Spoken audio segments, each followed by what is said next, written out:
I know you probably have a million questions on everything else, but let's get through these three first.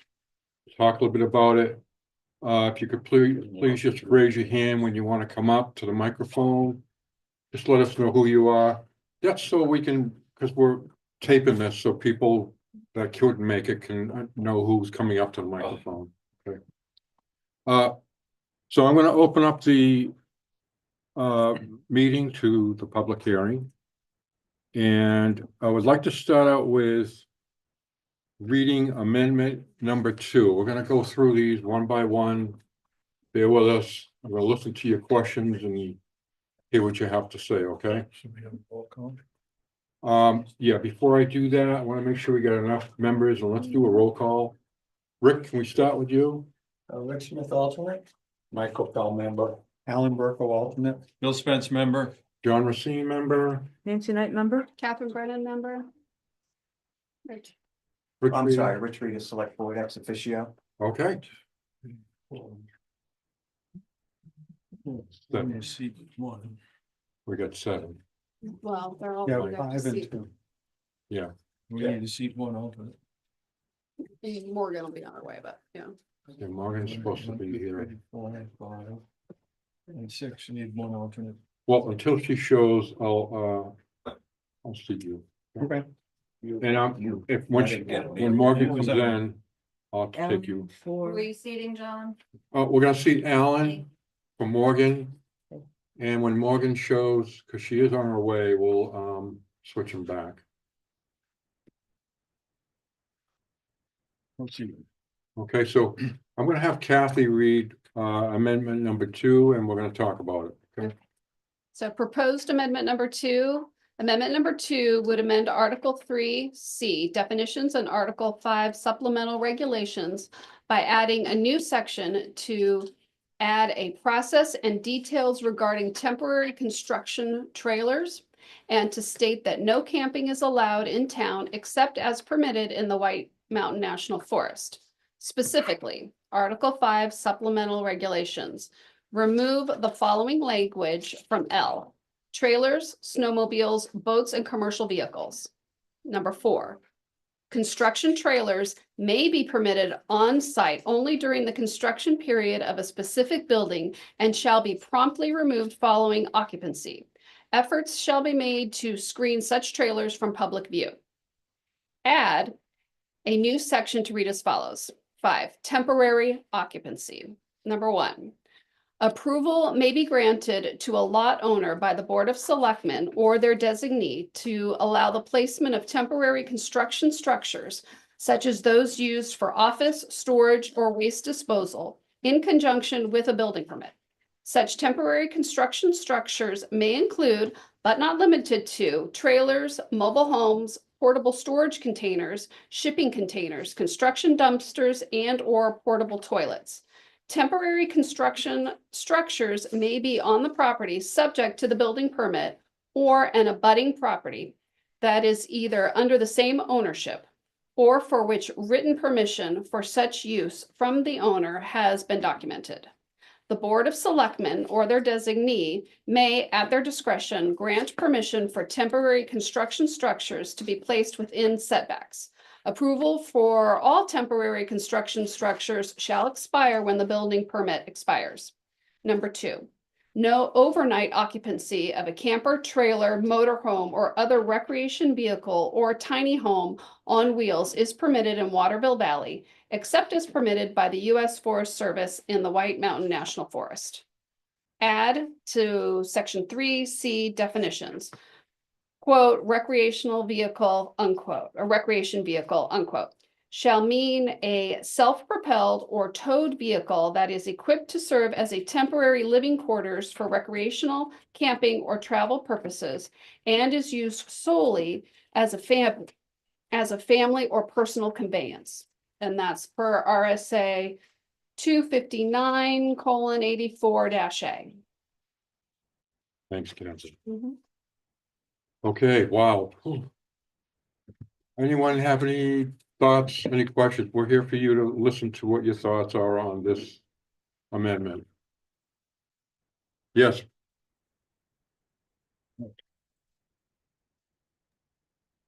Mike Carville, 20 River Road. I got two comments. One on the no overnight occupancy of a camper trailer motorhome. Yada, yada, yada. I had the instance last summer, or maybe the summer before, where a friend of mine was traveling cross country in an RV.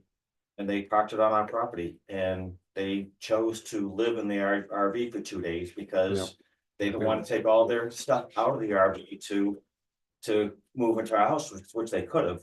Would this prevent us from being able to do that? That's one. Mhm. And two, I happen to be at the ski area a lot and I work blade brigade, so I'm in the maintenance area and they have shipping containers there. They have several of them. Will this force them to remove those shipping containers Now, where are those shipping containers again? in the maintenance lot? Lot 4, where the preferred parking is, behind the maintenance sheds, they have a couple, Understood. at least, maybe 4. You want to seat Morgan and unseat Alan? Yes. Sorry, Rick, can you pass over? Well done, same word. Yeah, I like this stuff. V2 take care of Mike's second issue. yes. You have a answer for him? Mike, I think, I could be wrong. I think that item V2, which specifies that it is permitted by the US Forest Service in the White Mountain National Forest, I think should take care of your second issue. I think. In his driveway? In my driveway? No. I don't care. Your first issue is they should come into your house anyway.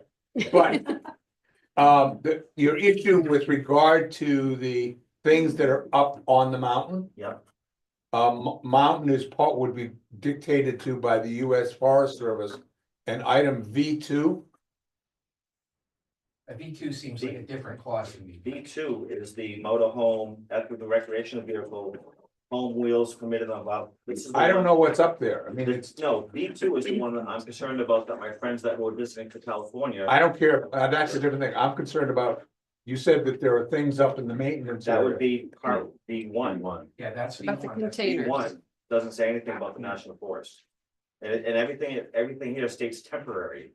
And I have to tell you, those don't seem temporary to me, because they've been there for years. Mike, hang on 1 minute. Rich, you had. John, unless I'm mistaken, and Mark can confirm this. Our ordinance, except for health and safety issues, do not apply To the White Mountain. to the resort. They are operating under a special use Special permit. So I think the answer to your question is, Those will be fine. no, It yeah, wouldn't it impact does not us. apply to the trailers. So John, my sec- John, you want me to answer the question about the friend in the driveway? Yeah, so hang on 1 minute, Tara. Let me introduce you. So those of you who don't know Tara, she is our community planner and helps us a lot with the planning board. She also helps 9 or 10 other towns. So she knows her stuff. Go ahead, Tara. Help us It out does with that. mean that your friend couldn't stay in the camper in the driveway. The first version of this at the first public hearing provided for 30 days that you or a friend could be in a camper on your property, and in response to comments heard at the first public hearing, the planning board took that out and adds more clarity to something that's already in the zone, and you already aren't allowed to camp on your property. You are already not allowed. Right, it's just not written as clearly, but it says no overnight occupancy, so this is spelling it out a little bit more. But the version at the first public hearing was gonna change that and allow for temporary, you or your friends, your cousins. But this amendment did away with that, this version. And so a follow on to this, still Mike Fergal here. How is this enforced? I mean, my friends lived in their camper, and it was not a small RV. It crossed our entire driveway. It wasn't like it wasn't noticeable. They lived in it for 2 nights and is this even enforceable? I think. Well, it's been reviewed by the chief of police. As your police chief, you're all gonna probably dislike me for this answer. I don't see how we enforce any of it. Why do we have why are we making a law that's not enforceable? This Well, goes back so to the this is leash law where- that we did so- 10 years ago. It is enforceable through the zoning ordinance, and we have it as part of the parking ordinance, but we brought this forward because it was difficult to enforce. To begin with. It went with a stricter one to maybe start it strict and work our way down on what to do, I think, was the intent of this whole process. But then more and more and more I sit and think about how we're gonna enforce this, it is nearly impossible. You would need a complaint. Well, that's the question. It doesn't say I need to. So do I need a complaint, one, to start it? But here's the other thing, how do I do an Excel spreadsheet that is going to the 7 and 30 days? Or do I go, we drive by at 11 PM, nobody has said a word about your house, do I go up and knock on the camper? And wake people up and say, are you not supposed to be sleeping in here? We have, in the past, if somebody's called and said there's a camper in a driveway, we've gone and said, hey, per our town ordinance, you can't sleep here. And most of them don't sleep there, but the rare thing that you do have somebody sleep there, personally, it's your home. Why can't you? And I think our homeowners associations have the ability to, if you don't want that in your neighborhood, to make it stricter and not allow that. Ban it. So I was a big opponent to the 30-day limit, and here's why. Anybody seen that Christmas Vacation movie? The Chevy Chase? Yeah. All right, I'm not sure exactly the quality of the RV that was parked in Mike's driveway. But it's not fair to your neighbors. If you don't have a homeowners association, I'll use me as an example. We do, but my neighbors don't. They're single family homes. They could park an RV in their driveway for as long as they wanted. They gotta listen to their air conditioner cranking, their TV going if it's the summertime, or whatever. They're not in the house. That's not fair to the neighbors in the neighborhood.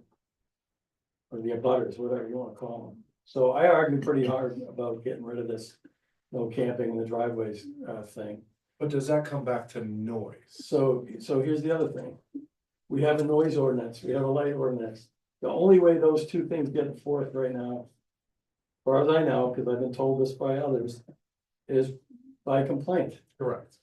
So what's wrong with by complaint? If somebody parks in Mike's driveway and his neighbors want, or. Well, that was take an my first exception to question it, is, make a phone call What and is say, it? hey, you gotta get them out of there. because for a noise complaint, we cannot be the victim of a noise complaint, period. Meaning, we can drive around all day long and we cannot enforce noise because we do not have the ability to be that victim on that side. It has to come as a complaint. Why doesn't this work the same way? Well, that was the first question I asked. Is it gonna be on if somebody calls and complains about it? I'll use Mike, for example. He brought it up. Nobody's ever called in 6 years I've been here that he's had a camper there, so. We can start. Well, it was only 2 nights. It was 2 summers ago. But that's what I mean is, does it start with a complaint? Or is it us driving around and saying, no, you can't do that? I don't know. I think that is a discussion as well. Can I point out that in a different amendment, we're also adding prohibition for type A and type C, but not type B. If there's a type B parked in my driveway and I had Airbnb'd it, no one would need to know. I could do that indefinitely because we can park that anytime we want, as long as we want, right? I mean, to your point about how do you enforce this and how do you track this? Well, the type B, I think, was brought up because of the enforceability of that particular Yes. part of it. Because of the way you can register. I don't see that in this amendment. It's not, it's in the First Amendment, Tara. You have type And A. this amendment uses this definition of recreation vehicle. So it would cover, you wouldn't be able to stay in the driveway in a camper van with this amendment and this definition. So that basically overrules Amendment 1 then. Correct. No, Amendment 1 is saying you can park a camper van in your driveway. This is saying you can't sleep in it. But we get right back to enforceability. If it's parked there, you don't know who's in it, when and how, unless you knock on the door or something. And that's been the case. The language that's in there now says it can't be used overnight. Okay, This actually is not a change. this here. I'm not sure I agree. It's as simple as it can be. Now, if you choose not to complain because you're in a butter and you don't really care if Mike has RV in his driveway, then so be it. Okay, but you just said there's a specific thing here, if I complain. So if you build complaint into the ordinance, everyone in town knows. Otherwise, they think it's illegal, and then they sit there and they cross their arms and they wonder why nobody's doing anything about it, which puts Chief Payer at that. And I've done that on the noise thing, so I know what you're saying. But I'm saying, don't write a rule that is vague and as to how to enforce it. That seems irrational. It It's is a the pretty rule now. straightforward thing. It is the rule now. Then why are we changing? It's either I we're thought- changing it and making it clearer, or we're adding to it and it's not any I clearer. thought the rule was, I thought I heard 30 days or 7 days or something like For that. parking. No, it says no overnight period right now. What the planning board considered and had at the first public hearing would be letting people do it for 30 days. And we're back to the prohibition with this language.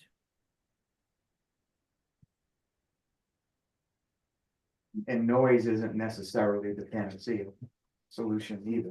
You know, it isn't noise based. It's where does the waste go and when, at what point is it a second dwelling on the lot? This So- town does not allow detached accessory dwellings because people don't want a second dwelling. If I may interrupt everyone, so that we're not talking over each other, I need you to identify yourself. Raise your hand.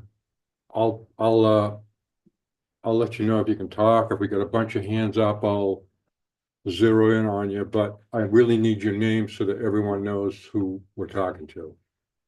Go ahead. Still Mike Verbal, just want to understand the order of events. So it was that there was no overnight in a camper. It was proposed to allow 30 days in a camper. That has been amended. That proposal never went live, and that has been amended to now again to be no overnight. Was that the chain of events? Correct. Thank you. Yes. And this all started with the chief, nothing, but he wasn't quite sure how to handle it, so that's how come the planning board's involved. We didn't just pick this out of the sky and say, okay, let's do this. He needed some help, and this is what we're trying to figure out. Mike, go ahead. So when I hear these things, I always try to figure out what problem we were trying to solve. Was there a problem? Chief, was there a problem? I think that's what I'm trying to figure out. too. Okay, Um, so that's where we are. We're trying to figure it out. Because the stuff we got complaints about were vehicles that we could not necessarily do anything about. You guys have all seen it, the truck with the camper in the back of Golden Eagle. Everybody's seen it. I've probably got a million complaints on it. That's registered as a primary vehicle. I can't do anything about it. But I know the gentleman is not sleeping in it. I know he's staying in the Golden Eagle. So it was called in as an issue all the time. So then we look at it from, well, are we gonna do something that's gonna cause a liability for the town? And the town to get sued, so what's the guidelines here? What are we working with? And then the other issue with the 7-day, we did get complaints about people having a camper, because the original one said they could have it there for 7 days. Well, it didn't say in how much of a time frame. So what, is it every 7 days you move it a quarter of an inch and you're good to go? Yeah. So that was where the gray was, is how, if we're gonna have this, how do I enforce it? Rich Rita? And that's amendment 1. So there are two issues here in this one amendment. The first has to do with construction trailers. The point there was to be more specific as to, you can see the change in language if you have in front of you, right? You can see where it was those 2 sentences and it was expanded a bit. As to section 5, subsection 2 about overnight occupancy. Tara, I'm sorry, I don't recall what the language now says, but. there's a Here, it's just being moved from L to V. It's up in here now in L, and it's in amendment 1 took it out because it wasn't the most logical place for it. And it says in the front setback for more than 7 consecutive days or 30 days. And we crossed out nor used overnight if so parked. And made it an actual sentence in another section. So the planning board has voted to send amendment 1 to town meeting. Without that section of amendment 2, you now allow people to stay in campers parked on their property. I don't know your name, but come Yeah. up and let us know. Yeah, I'm Sean Bryan and I'm Beanbetter Road. Just became a resident here about a year ago. But I just replaced my roof and I called the building department. And they said there wasn't a permit required for the roofing. But I got a dumpster for the driveway, so this would not be inclusive, right? This wouldn't apply to my dumpster in the driveway that I had for about 2 weeks. Is that correct? Because it's not in conjunction with a permit. Is that correct? Tara, is that correct? That's a good question. That sounds like a question for how the town office administers the building permit. So I didn't get a Yeah, I permit think because it's- I was told you don't need a permit. It's too much paperwork to do permits for roofing. So we got a Didn't know dumpster. that. Surprise. Well, that's That's a different issue. it was, I think it was considered a light repair, if I'm not mistaken. That's So a light repair does not require Okay. a building. And permit. just a comment on the overnight camping. I have a Class D van I use for camping and I stayed at the Lincoln Woods and about midnight I hear bang, bang, bang. And I was sleeping in the camper. He said, you can't sleep overnight in here. So I get what he's saying. So Yeah, I understand that part. okay. Thank you. Was his question answered though? It was the dumpster, it was a 20-yarder or something in the driveway It for was the a roof. 30-yard dumpster, yeah. So I had it in that, the driveway for 2 weeks. So, Yeah. yeah, so that was his question. So are you okay with that? yeah, if Okay. you don't have to, if you don't pull a permit, you don't need to worry about the Okay. dumpster. We're good. Yeah. Well, we do say in I was conjunction. gonna say it's the other way around, I think. Yeah. You need a permit in order to have the dumpster. Right. You know, but it wasn't, it says in conjunction with a building permit. Right. And I was told I don't need a permit for a dumpster or a roof. So that means you're probably not allowed to have anything on your property. Oh, no, No. we don't prohibit temporary dumpsters. So you're safe. Yeah. Okay, Patty, did you have your hand up? If there's. Tara, did you have something on this? No, Okay, Andy? Hi, John, real quick, back on the temporary occupancy, Andy Knight, 49 Lost Fence Road. It is somewhat ambiguous what occupancy means here. Could I, for example, and it happens in town all the time, could I bring a crew up from Massachusetts and could they reside in the trailer? I don't think that's your intent, but when you say occupancy and you don't specifically prohibit it, I wonder if that opens a door to where we end up with arguments. So making it clear, it can only be day use for the construction building, trailer, toilet, if you're really kinky, you want to sleep somewhere. I'm concerned that the term occupancy opens a door that you may not intend to open. Well, it's overnight. it says no overnight occupancy. They can occupy it during the day, but they can't do it overnight. Does it say that in the amendment? Yes, it is. No, that's of a camper, trailer, motorhome, or other recreational vehicle. These are not recreational vehicles by definition. By definition, you've created a new class of thing that is specific to construction. And you allow occupancy. You do not disallow overnight occupancy. right. All I'm saying is it's a hole, and if you have a hole, sooner or later, somebody's gonna drive. You're talking about a construction. Absolutely. Right, We have they're a using- crew working on our road right now, which I believe is from out of state. And if I could have my crew sleep we've had crews sleep at the campground before. So understand that it's a use case, and if you open a door, sooner or later, somebody's gonna put their foot in it, is my suggestion, your call. but Yeah, I- there was language about that in the last version. I think it would be left to the manager's office in issuing the permit to specify that they can't be occupied overnight. if you're creating a law or an ordinance, and you do not specify in the ordinance what you believe it can be used for, you are opening the door, and then you're creating a discretionary problem, which the town will then have to manage on a case-by-case basis. I'm not writing the ordinance, I'm suggesting a way to make the ordinance a little more bulletproof. And you're also not allowing any flexibility for the town leaders who administer it if you put it in the zoning. Yeah, I You think. know, when if we- you may have a case where it's not near any residents, it's not gonna bother anybody, and they want a night watchman on the site. That was the issue. And, Okay. and if it says they can't have any overnight occupancy, they'd have to go to the zoning board for a variance for that, and that's a cost for a developer. So is putting people up for the night.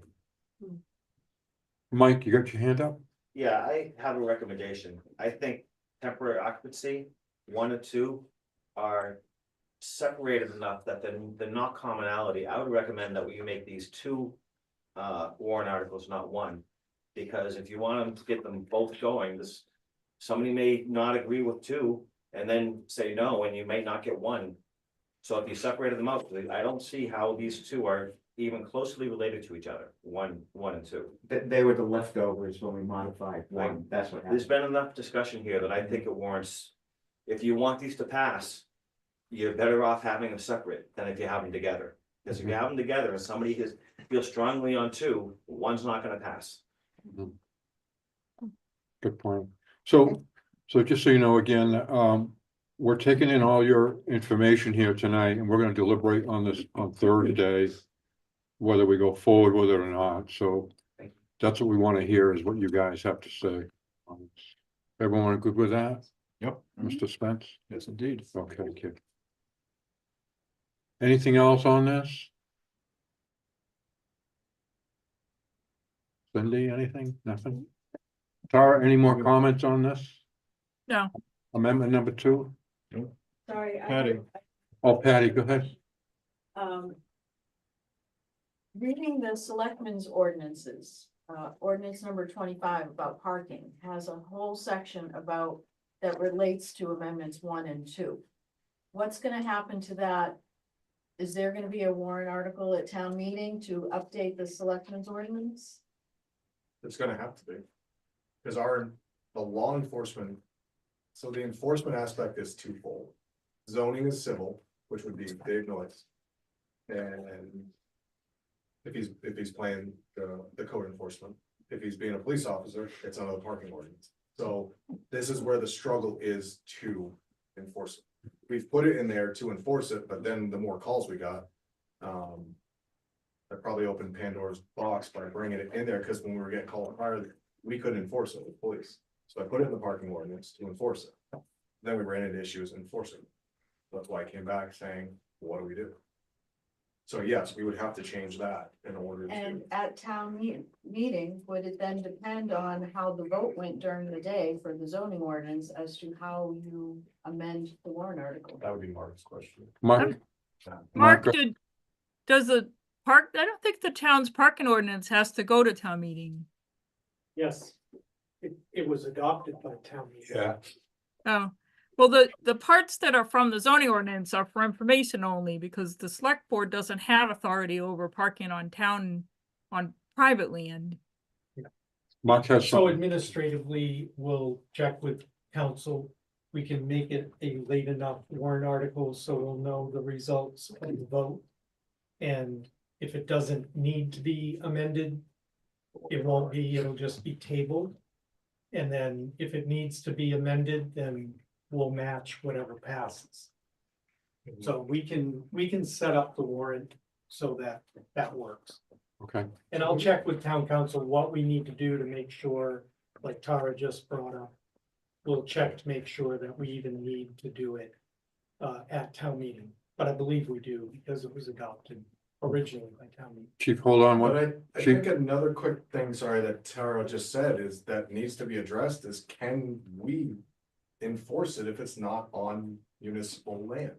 Yes, what I was saying is that when the select board uses the RSA that enables them to regulate parking on town property, that's what the town parking ordinance comes from. The zoning ordinance needs to regulate parking on private property. And you and I think, had talked about the fact that some of the parking ordinance has zoning language in it and that it's more for informational purposes. Patty, you, Patty Fergal again, a question on, it pertains to proposed amendment 1, which is related to this, so I'm hoping I can ask the question, because it sounds like 1 was split into 2 and now maybe split into 3. But one of the zoning, in amendment 1 that is to be struck out is the piece that says no OHRVs are allowed in Waterville Valley, to operate in Waterville Valley, and that is struck out. And it is still in that same section in the selectmen's ordinance that copies the zoning ordinance piece into it. If it's struck out from this, from proposed amendment 1, and that passes, does that mean that people can use their snowmobiles around town and on the trails? And that kind of, Designated, Which? They can on the trails because of White Mountain National. well, are they all white? well, there's no designated trails for snowmobiling up here. Right, but can we use them on the multi-use pathway part? No. And not unless. So it was whether that's designated. in the selectmen's ordinance or not, it doesn't matter. John, I think that's getting off track. Amendment 1 was already voted on by the planning board. Right, that's why I started by saying, I hope I can ask this Well, question. I think he wanted to hold questions on 1, 4, and 5 till after the public hearing. yeah, we want to get through these 3 and we can go Okay. on beyond And then that would be after the public hearing, after the public hearing's closed. that. Anything else? Anything else, Tara, that you have? No, Okay, can we move on to the next amendment? Amendment number 3. You have a hand over here. Oh, sorry. Mark Wagner, Illegal Road. Procedurally, 2 is split out of 1. If 1 passes, but 2 doesn't, does that leave us wide open for stuff?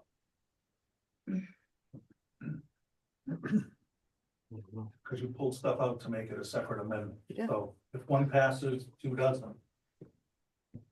It would affect the occupancy issue. yes, that's why they were initially 1 amendment. Just so people Yeah. understand that's. And the planning board can choose on Thursday to put it back all in 1 or make it more granular. You don't need to have another public hearing when you reorganize things.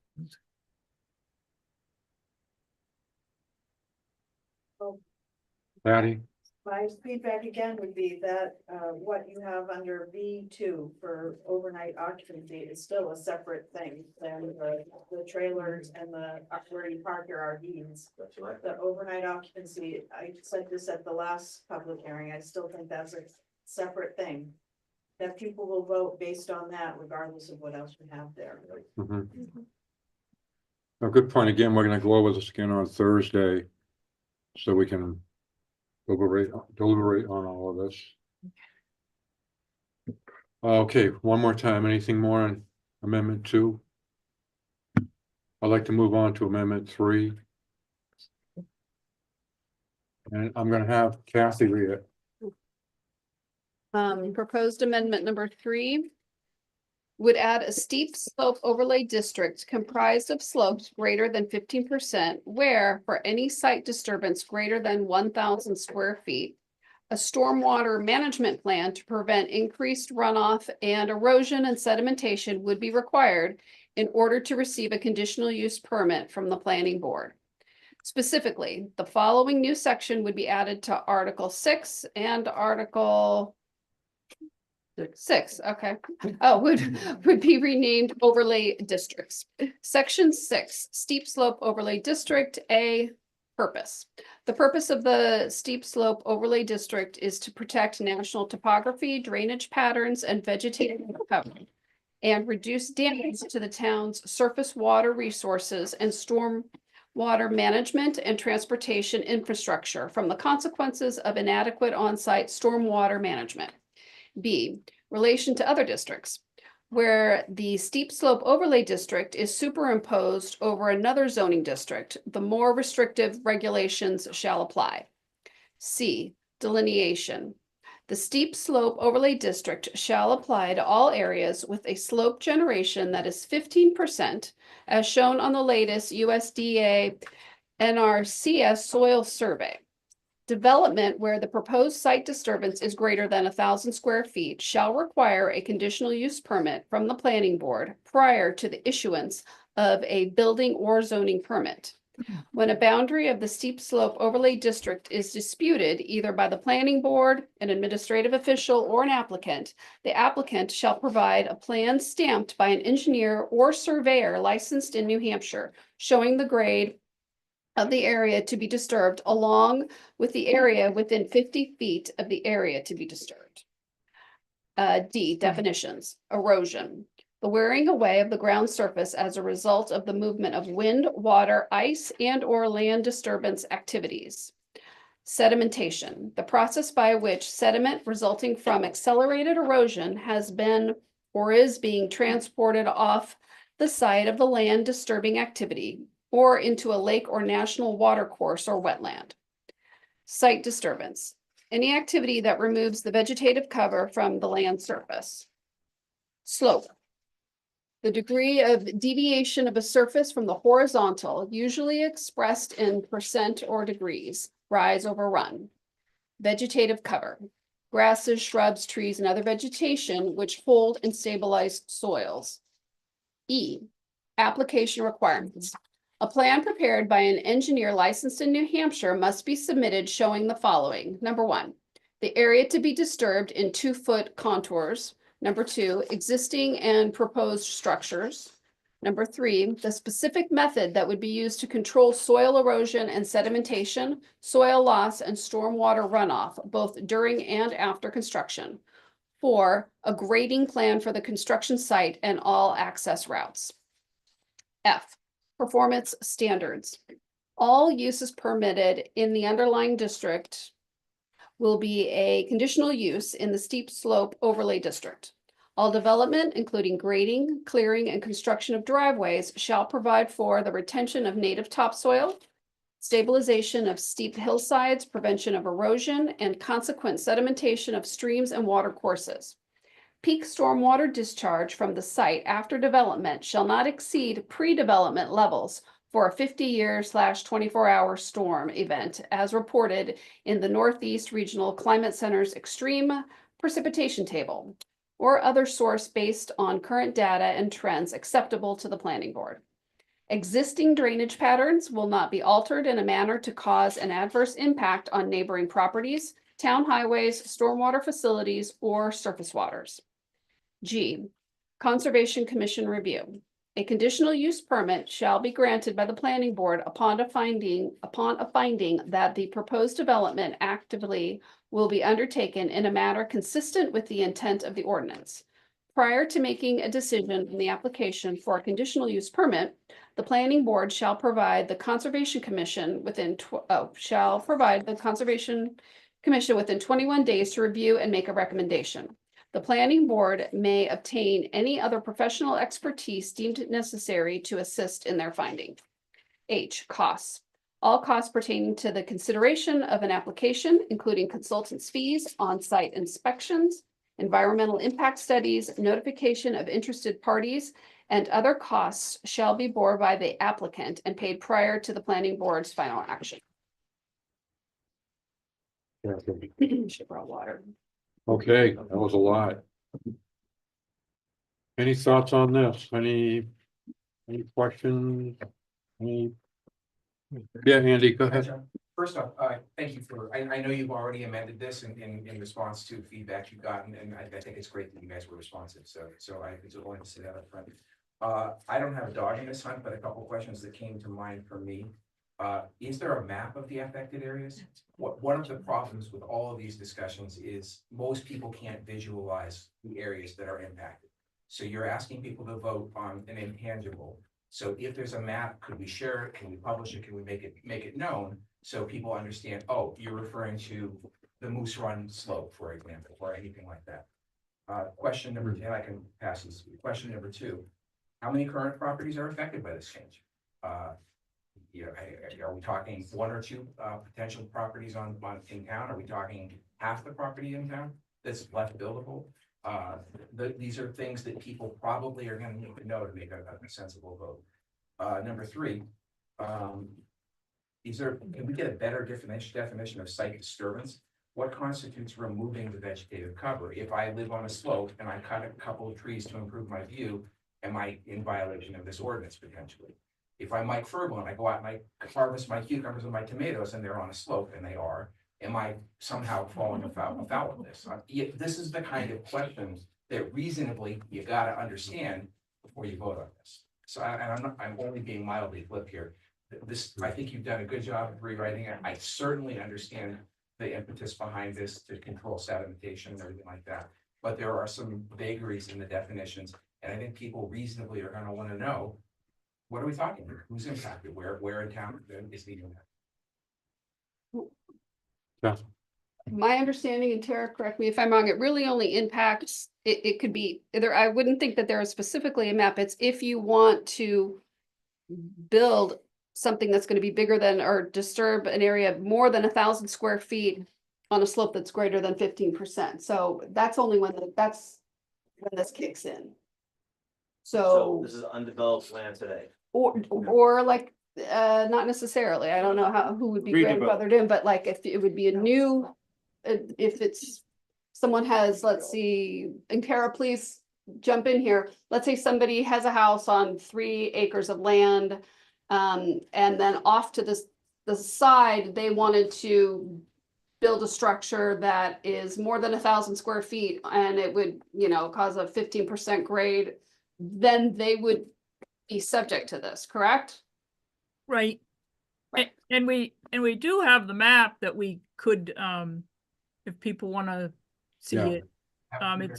It's the yellow and brown. So Kathy, the definition that you gave sounds reasonable. I can think of other instances, including in my neighborhood, where people aren't building, but instead clear cut and then put in a lawn. 2 instances in the last 5 years, at least one of which I'm pretty sure the grade exceeds 15%. So they would be affected by that. If it's more than 1,000. If it's more than 1,000 square So feet, 1,000 square feet of lawn is not a very big area. and then if So- someone had already done it, that's obviously Yeah, grandfathered. no, understood, but my point is, Yeah. it's not that easy. First off, it probably does comprise everything kind of on the rim of the valley, not on the valley floor. A map would help people at least visualize, oh, okay, so that could potentially affect my list. And again, I think the underlying impetus is good.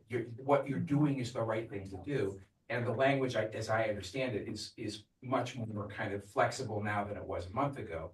That's all to the good, but let's give people the information they need to make an informed decision. Well, we Yeah, do this- have a map and we'll see if we can get that out. Go ahead, Tara. You could certainly make this map available. Yeah. You don't want to reference the map in the ordinance though, because somebody has the ability to show that this map isn't quite right when it comes to their parcel because it's at a different scale.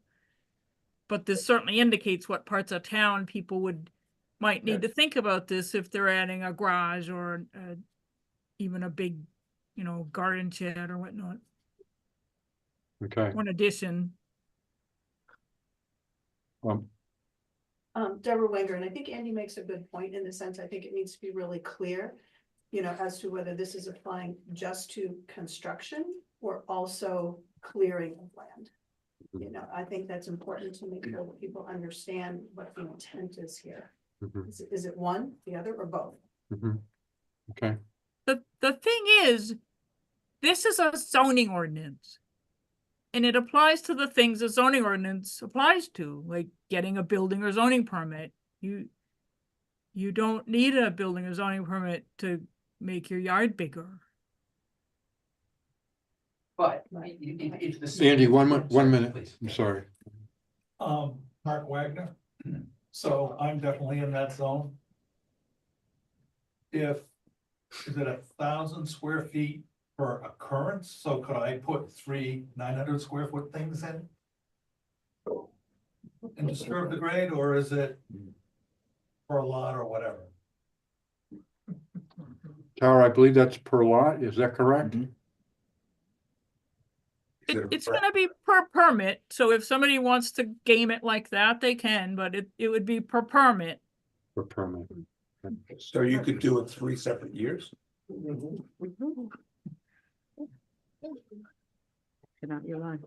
Is that true? You're a Yeah, scout? yes, it is true, because I think you, it is, I think it to is. try to Yeah. administer it otherwise would be kind of nightmarish for your staff. Yeah, Mark, They can do that now anyway. I know, Andy. I'm saying. Andy, go Yeah, ahead. so just to follow up, it concerns me that you are doing a regulation for very good reason. That if it only applies to building, I could clear cut my property and cause massive environmental damage, but that's not.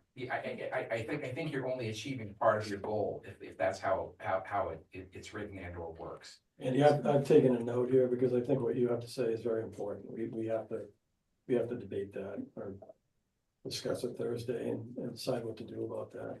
Yeah. If you And read so the, about erosion, Right. that causes probably more erosion than somebody putting a house or a garage. Well, Yeah. and Oh. my question I had, which is purely a question, is how does this differ from the current regulations? Because I believe we do require erosion control and waterway, we don't. Yes. Okay, I thought we During construction. during construction, so this is a. This is Rich Avis. I don't know how to raise my hand here, but I do have a comment. Go ahead, Richard. Okay, thank you. Andy is correct. And so here's a scenario. My lot is a steep lot. If I build a house in that lot, I am going to take care and do all of the right things. However, if I just clear cut the lot and ripped out all the stumps and didn't have a permit, it would be much more impacting to the neighbors, to the infrastructure, to the roads. So if the real issue is controlling erosion, silt, things that are like from an engineering standpoint, I think this only does half of that. Because as I said, if I clear cut my lot, the Jasinskis down below me, they'd be flooded.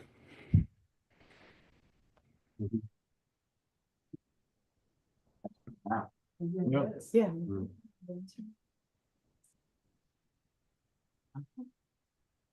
Any other comments on this? Yeah. Go ahead. Charles Hastings, Noon Peak Association. Rate is over 15%. I've been concerned for some time about cutting of large areas of forest. New. Get a better view. And we addressed this last fall, discussed it some, I think it may have come up at one of the public hearings here. And the answer I've gotten is that if this is simply cutting of trees that make a better view, there's nothing we can do about it. And that there are no ordinances in Waterville Valley that prevent you from clear cutting your land if you want to. If you want to build on it, you've got to get the zoning approval to do it. And if there is some way that this august body can figure out a way to have some more control over the cutting of what forest remains within the town, go for it. I'd love to see it. Thanks, Charles. Any other thoughts, questions? Well, a lot of homework here on that one. I'd like to move on to the next one, amendment number 6. And I'm gonna have Kathy read that. I'm just gonna read this one top section here, the amendment number 6 would rezone approximately 3 acres of the northeast corner of lot 105-10 from recreation to lower density residential LDR, with the boundary between the new LDR area and the remaining recreational land drawn as a straight line from the southwest corner of lot 104-36 to the northwest corner of lot 105-10.13. Is there anything more to that? No. Mark? Or is it Rich? that has Rich, the info? Yeah, there's been a development on this Yeah. particular amendment. The origin of the amendment begins with Craig Larson's view to subdivide rec land he owns up between Snows Mountain Road and Moose Run, and to build a house for a prospective buyer to build a house. Craig informed the select board yesterday and the town manager that he's actually found another buyer and a butter who he is in the process of selling the land to, and it will not require a change in the district. So this amendment essentially Is zoning, right? Okay. it'll stay rec. So there is nothing impelling this to go forward. Amendments I get withdrawn. I would assume that's how the board votes. Well, That's a vote. this is, Well, the planning board voted to have a hearing on it, and then Thursday you can vote to not send it to town meeting if that's what you want to do. that's, yeah, that's probably gonna happen.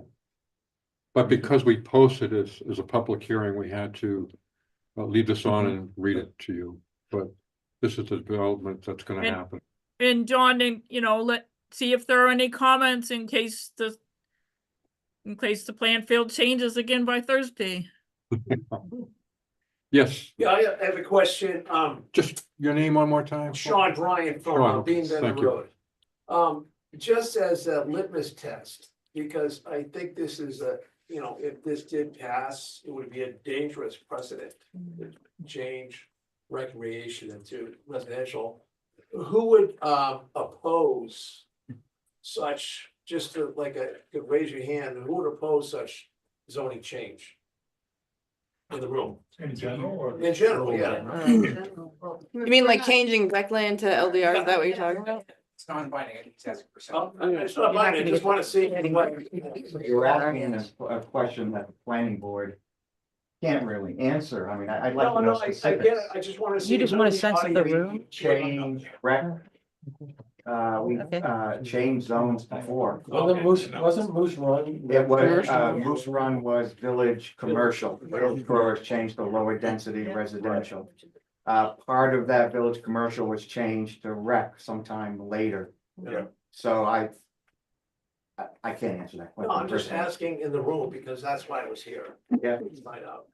I was gonna be opposed to it. And this, just so you know, this came up not from the planning board, but somebody wanted to buy the land and build a house.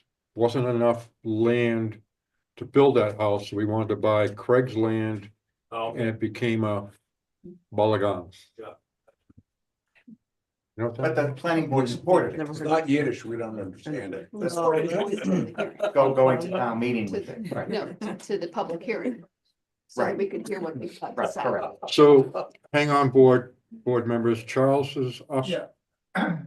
Yeah, again, Charles Hastings, I just feel obliged as a member of the AIA, a board member, to point out that one of the issues that brought me here for this meeting was because if this were to go forward, the lower end of Snows Mountain Trail cuts right across, almost where that bend is in the yellow, just above it. And there are, of course, great concerns that these trails remain open and accessible to the public and not become residential property. And so I was especially concerned about that. I was a little worried about who the properties on that north bend, they're gonna have this rezone land right uphill from them, but that wasn't really my business, except that I thought it was a terrible thing to do. But my official concern is that we have to be sure to safeguard our trails. Thank you. So to help you clear that up a little bit for you, Charles, is any of these hiking trails in town of Waterville, the planning board, the select board, the conservation commission has no authority over it at all.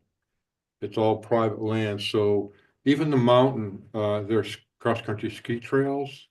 I mean, they could change that anytime, anywhere of those trails. So we unfortunately don't have anything to do with those trails at all whatsoever. I wish we did, but we don't. John, by way of feedback. Andy, go ahead. If you, as a planning board, consider the use of land in the town, it is beyond the pale to imagine that recreational use, including trails, isn't part of your remit.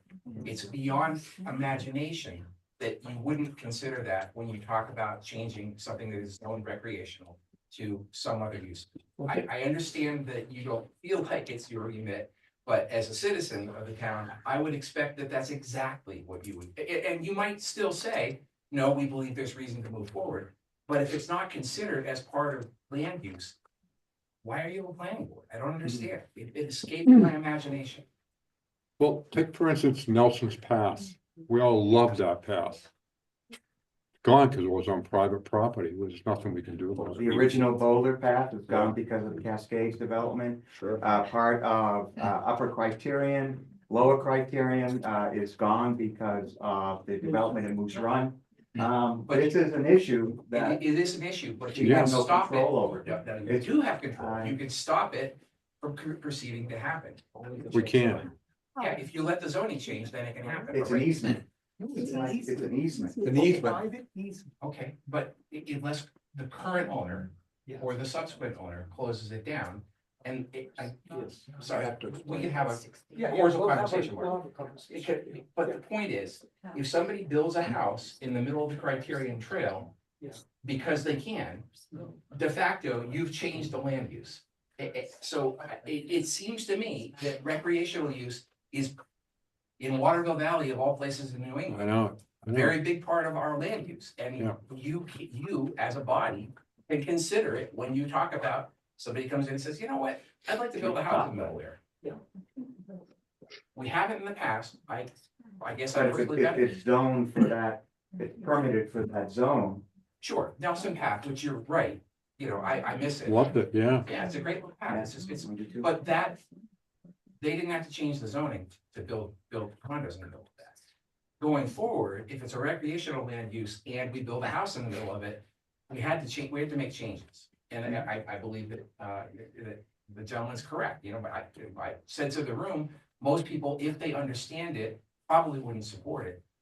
You know, but by way of feedback, when we discuss complicated issues like this, it is unreasonable if there are not maps that show the area that's affected. When you describe something as lot 104.776, no one in the town who hasn't gotten your level of education and your level of involvement can reasonably respond to that.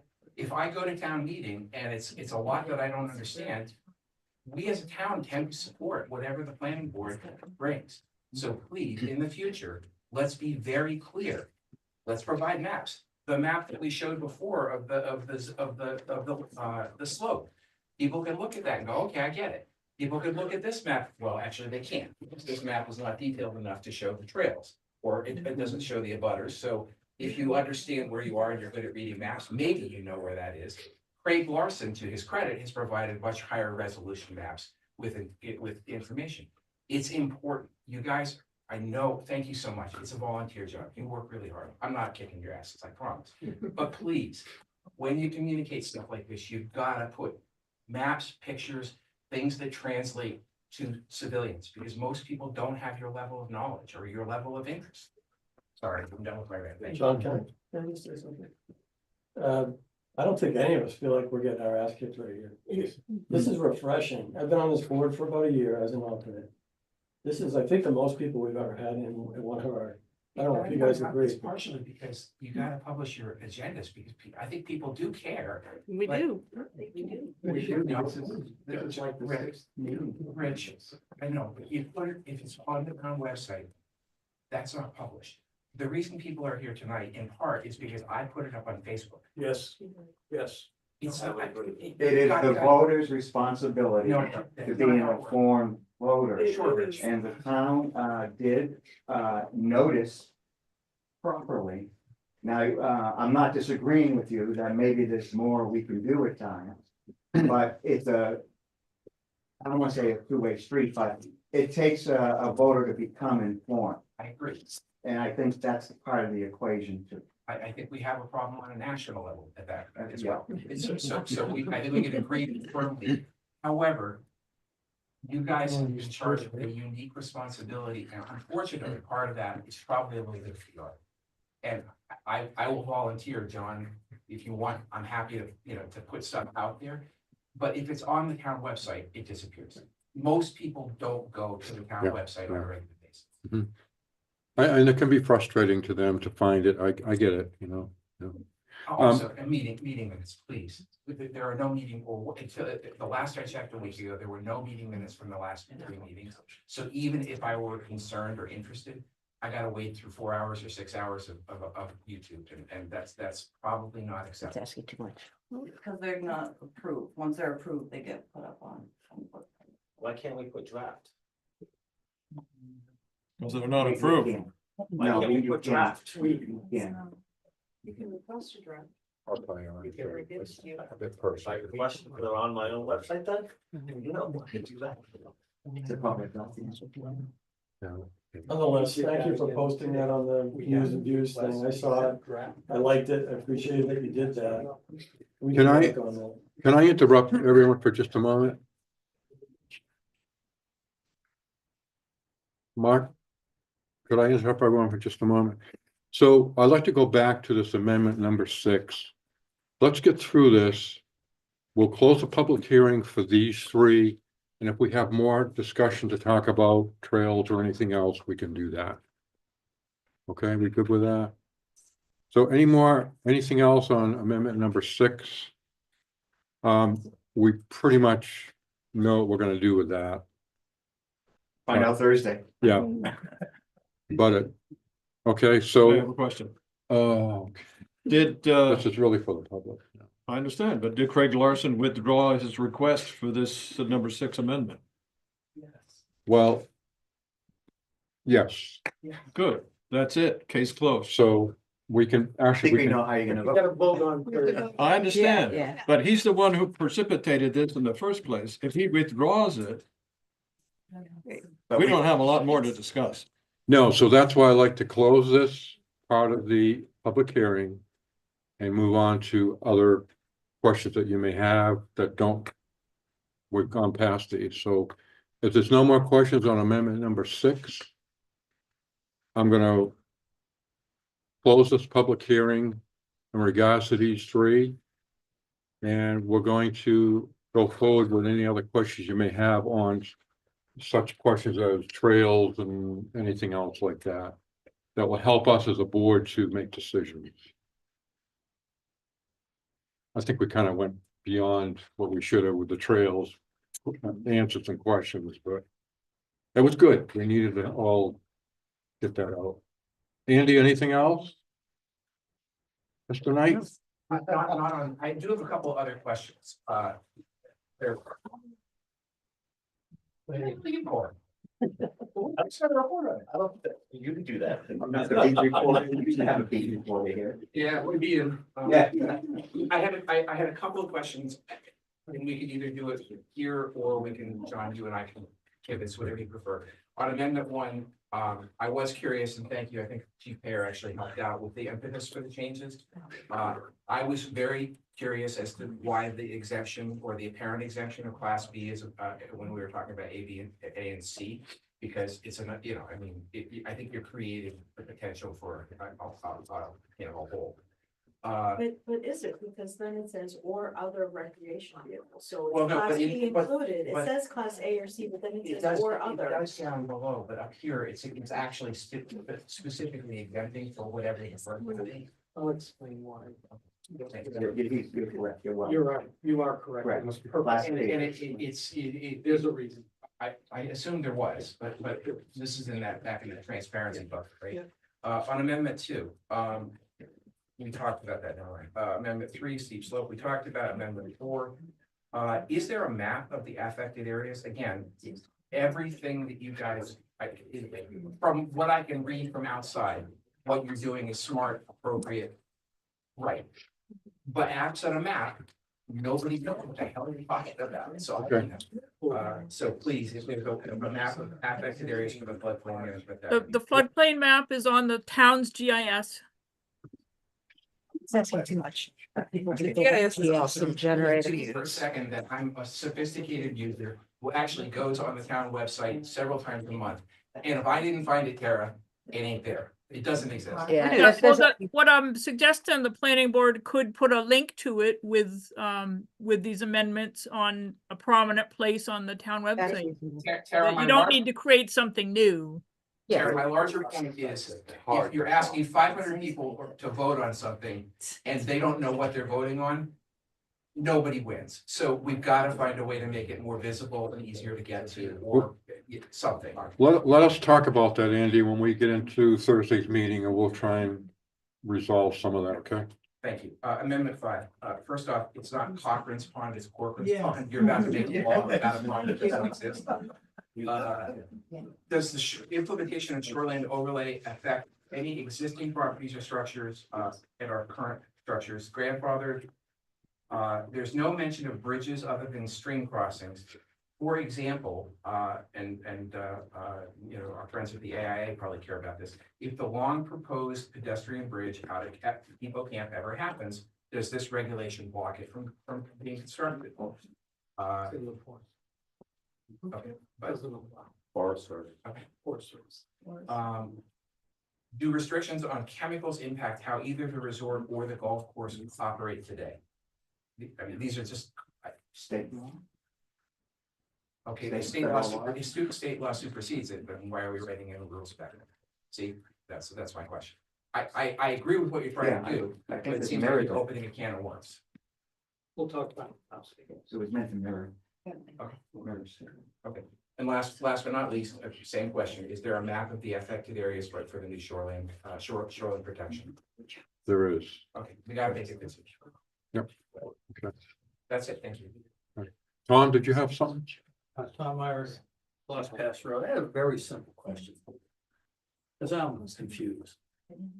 If the good citizens of voting citizens decide to vote down number 1, just voted no, what do we revert back to?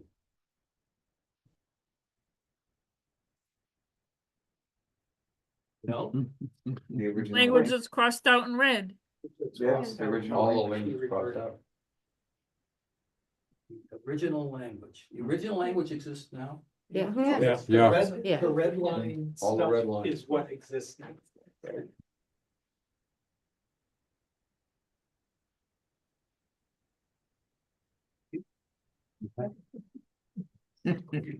Any other, anything else? Any other questions or comments? Cindy, anything? Nope. Any thoughts? Thanks. Deb, anything? No. Okay. Mr. Chairman, I propose that we adjourn this meeting. Do I hear a second? Mike Capel, thank you. All in favor? Thank you very much for coming tonight. You were very patient.